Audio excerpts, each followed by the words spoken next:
What's good, y'all? So it's Monday. I'm headed to Monday locals at Arctic Rift today. I'm gonna see if I can try to record every local session I go to and upload it. We'll just try to make it work. That's gonna be a lot of videos to edit within the week, but we're gonna try to make it work. Sorry about all the cars passing by, but the only change that I made to the deck was that I swapped out Virizion for Luminion V, and the reason for that is Charizard is not that big of a threat. What did he say?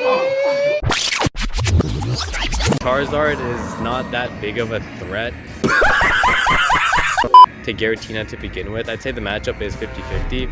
You can snag some knockouts and some clutch moments with Virizion, but honestly, with the inclusion of Max Belt, the matchup shouldn't be too bad in my opinion. Luminion V, it basically serves as like a fifth Chorus with more versatility, being able to grab Boss or maybe even a Roxanne in some clutch moments. And the fact that we do run Water Energy, you can Mirage Gate to it and attack on the same turn and then cycle it back into the deck. So it allows you to attack, cycle back your resources. It helps Mirage Gate stay online because the energy is going back into your deck. And with Luminion going back into your deck too, it allows you to search out Chorus again, or maybe even a Boss or Roxanne. So yeah, it's just a really good card. So yeah. A little longer than a few minutes later. So the bus ended up taking me further away from my house. I took a different bus this time, and I was expecting it to make a turn at my bus stop, and it ended up going the opposite direction.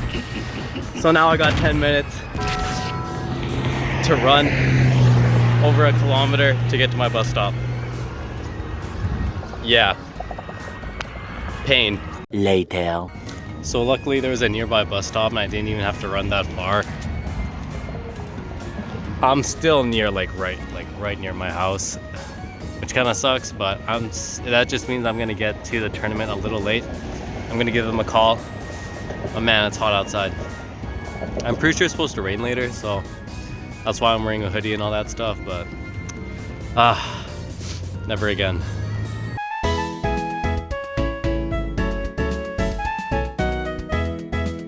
What's going on, guys? So it's actually the next day. I didn't really, well, let me be honest with you. I didn't want to pull out the camera mid-games. I'm shy, so so here we are the next day. I'll give you guys the rundown. We were able to play best of threes. I played 3 people. So I played against Charizard the first game, Roaring Moon the second game, and then third game I played Charizard again.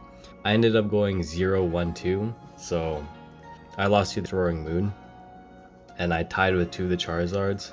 And it's really making me wonder about the Iron Leaves choice. Now I know Twilight Masquerade is going to be legal on the 7th. Right now it is the 4th, so in 3 days. So I'm honestly just preparing my deck for when Twilight Masquerade comes out.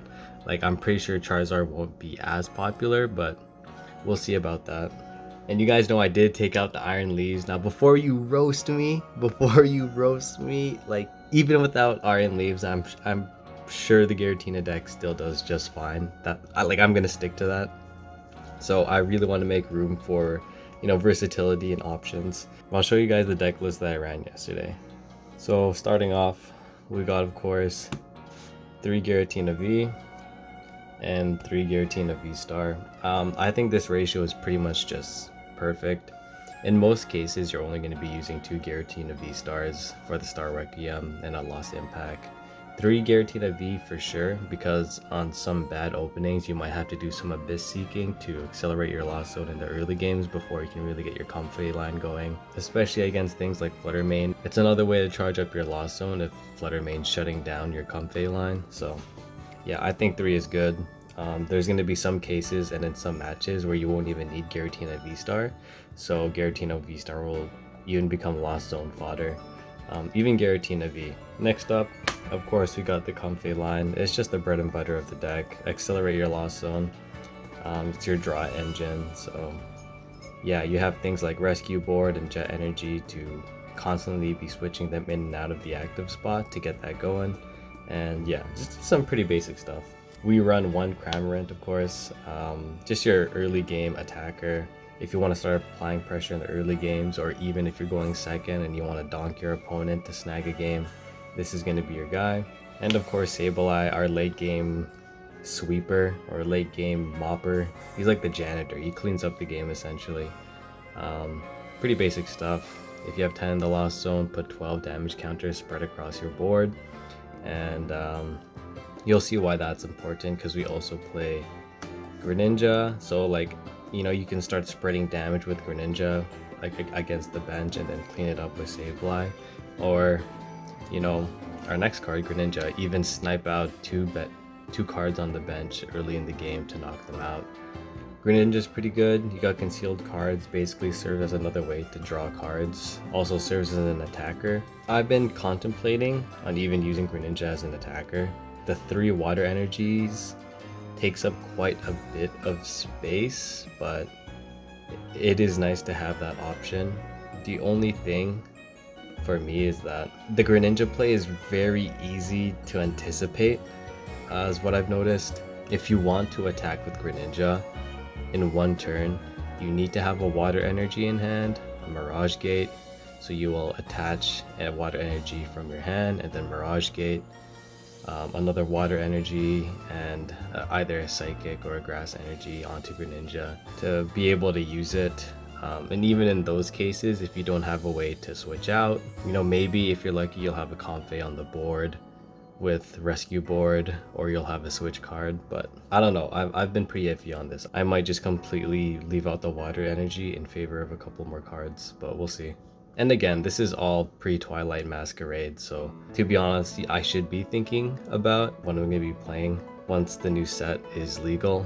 But you know what, like in the next couple of turns, it's not going to be legal until this Friday, so I have one more locals to attend to, so I might as well optimize the current set the best I can for this next coming locals. And then next up, we got Manaphy, of course. Manaphy is just another really good card. This might change when, of course, Dragon Ball comes out. I might even consider running a 1-1 Rellor Rabska line if Dragon Ball becomes that popular, but again, Manaphy is just really good for protecting your bench and in the mirror match if they're also running Greninja against you. Also against Lost Box and all that jazz. Next up, we have Lumineon. This is what I exchanged for Iron Leaves, and honestly, Iron Leaves would have helped me a lot yesterday, and I don't know, I feel like the deck can still be fun without Iron Leaves. Usually in the Charizard matchup, you'd want to save Iron Leaves towards the end. You'd want to take your big 2 prize knockouts, so like Lost Impact, Pidgeot, take the 2 prizes, Star Requiem, a Zard, and then when another Zard comes out, you bust out the Iron Leaves and then sweep up that way. But I just feel like Lumineon adds a lot of versatility to the deck, being able to grab yourself a Colress, a Boss's Orders, or a Roxanne at different points in the game. Actually, what I really want to include, and the reason why I want to include Lumineon, is because I want to add Forest Seal Stone and Arven. Forest Seal Stone is a tool, and with Arven being able to search it out with Lumineon, you're not always going to need Star Requiem. In some matches, especially against 1 prize decks, like the Baby Roaring Moon, for example, is a very difficult matchup I found. I don't think I've ever won a game against the Baby Roaring Moon matchup or the Ancient Box deck, whatever you call it. I don't even know what you would call it, but yeah, single prize decks, you'd want to have that V-Star option available to you to search out other cards. Yeah, because you're not always gonna need Star Requiem. Yeah, it just allows more versatility and helps your matchups across the board.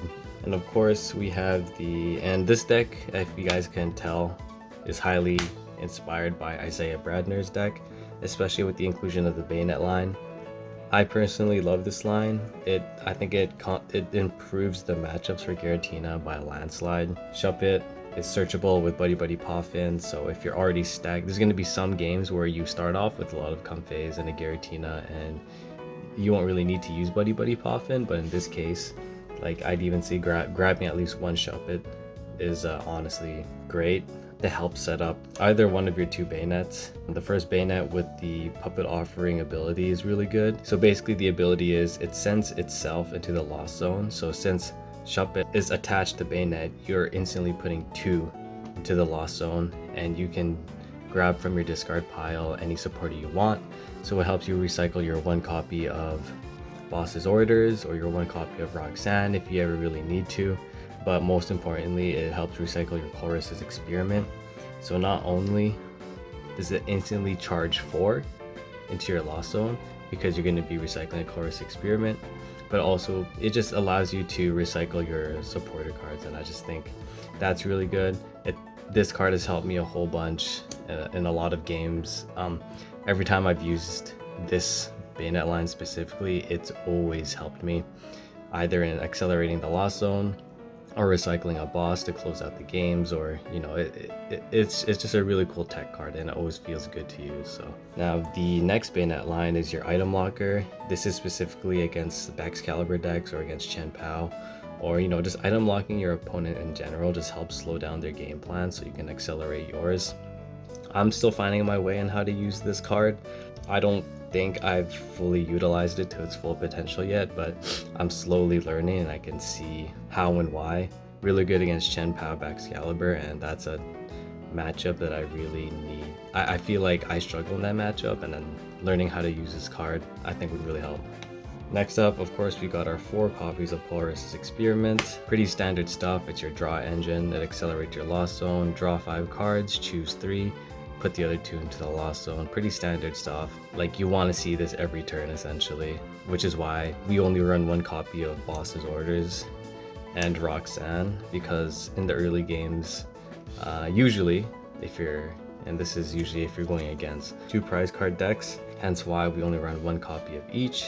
Now you could argue to run 2 Boss's Orders. I've been contemplating it, but the 1 copy of Boss, honestly, it's really all you need. When you're going to be using Boss, it's going to be for very key moments when you have, usually when you have Giratina Vstar online to basically one-shot a threat or a Pokemon they've invested a lot into. There's some situations where you'll flower select and you'll be stuck with the option of like a Boss's Orders and energy, or I've drawn both of these and I had to choose between the 2 of what I want to keep. And that's the thing about this deck, is you're always going to have to make decisions.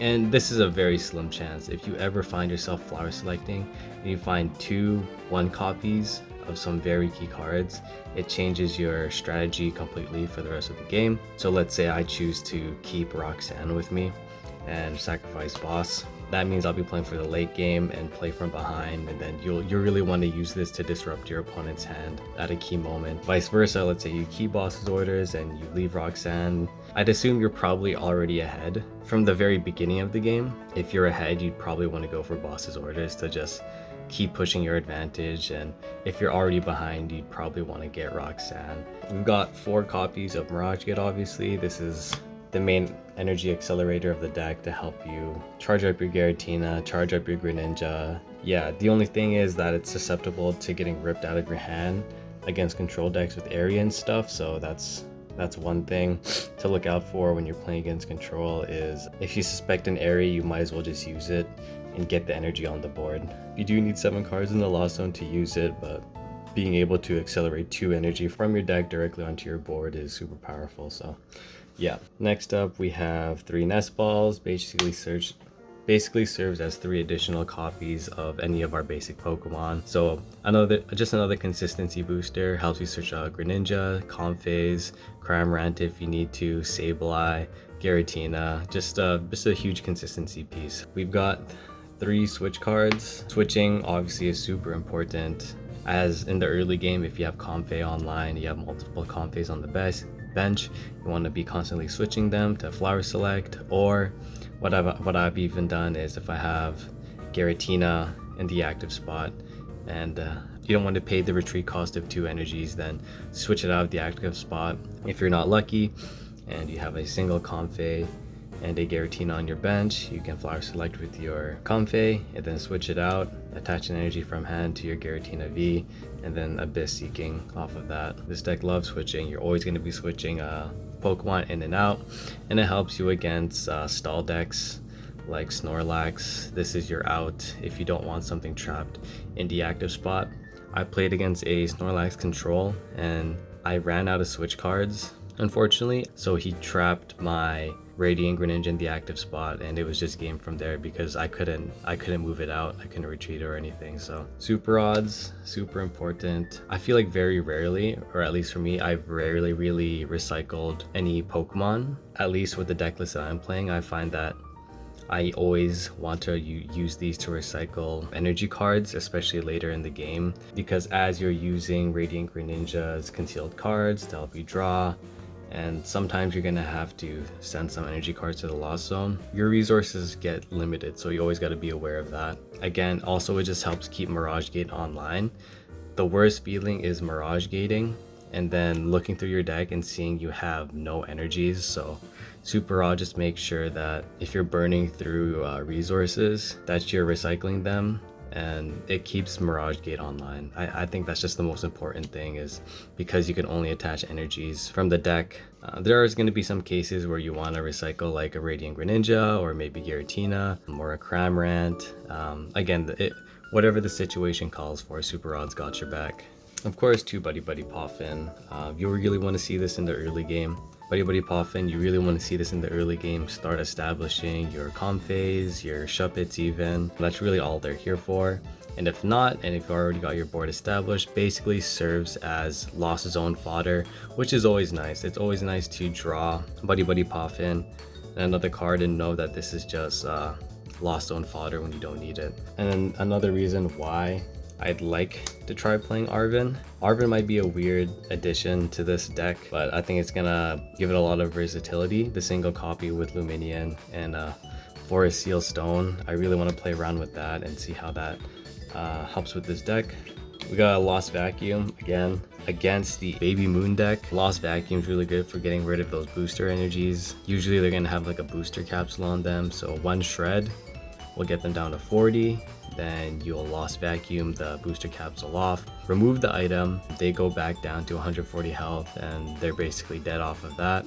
Off of it, you basically get to take a prize card off of an item card and accelerate your lost one at the same time. Just another searchable card with Arven. Because we play so many 1 copies, this could be very vital in some certain situations when you need to get rid of an item, and I think Arven would help with that. The Luminion Arven Forest Seal Stone line. That's what I've got cooking up, but we'll see.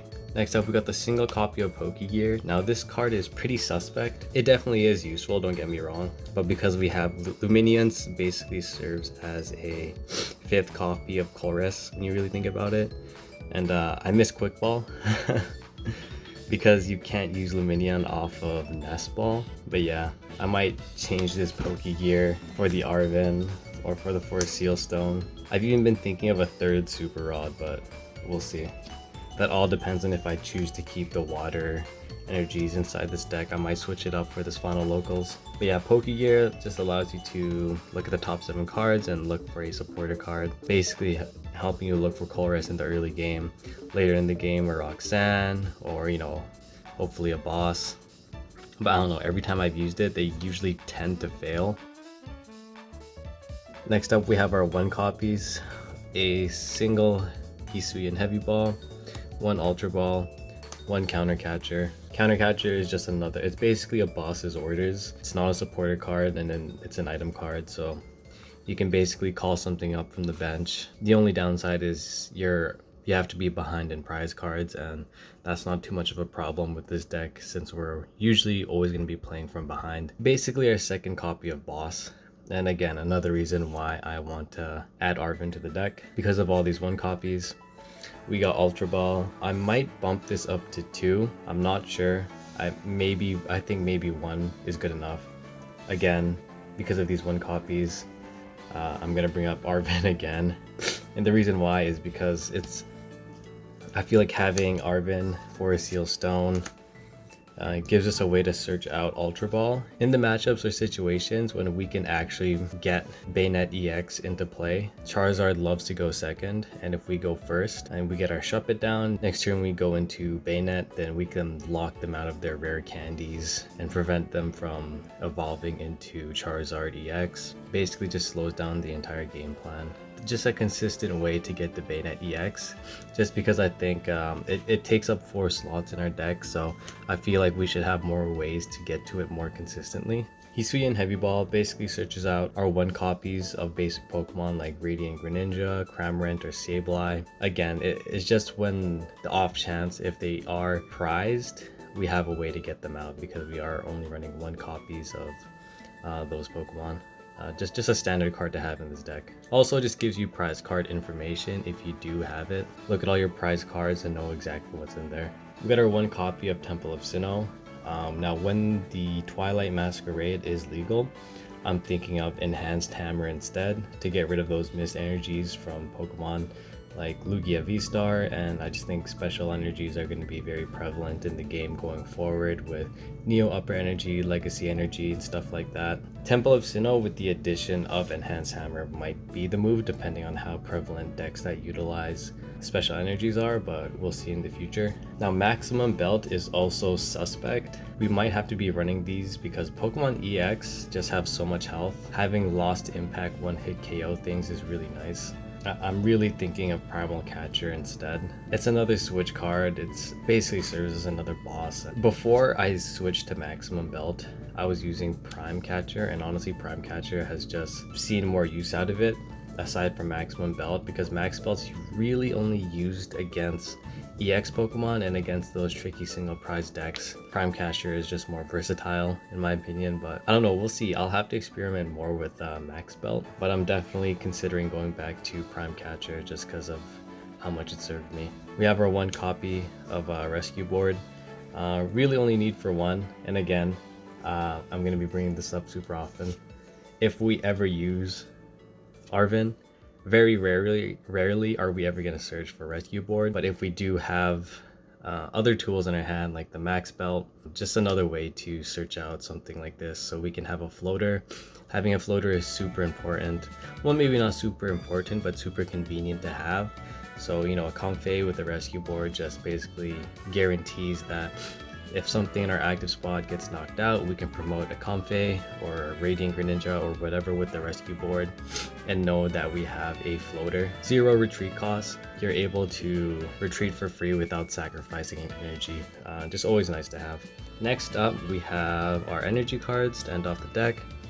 4 Psychic, 3 Grass, 3 Water, and 3 Jet. Now 3 Jets, again, just super key to the deck. I might bump this up to 4. The issue is this deck is already super strict and there's a couple cards I want to add. I think 3 Jets are honestly perfect. Really good in the early game for your Comfeys to jet a Comfey. Now you have a retreat cost. Again, honestly, I could even consider jetting onto a Comfey with the Rescue Board. So even though the retreat cost is free, we have an energy to sacrifice for Lost Impact because our main resources like our Psychic and Grass are just, well, at least with the amount that I run, are just too important to really get rid of permanently. So we'll see. We got 3 water energies mainly for Lumineon and Greninja. I can see myself bumping this down to 2 honestly, but it just, I don't know, I feel like we might have to bump it down to 2. It's gonna limit our uses of Greninja, but in favor of space for other things, we just might have to. 3 is already a huge, it takes up so much space, right? And that's just for 1 Pokemon. I don't know, I feel like a 4/4 of our main energies. We run 4 Psychic just because we have Sableye and Bayonet in the deck. So we just need more Psychic energies for those Pokemon.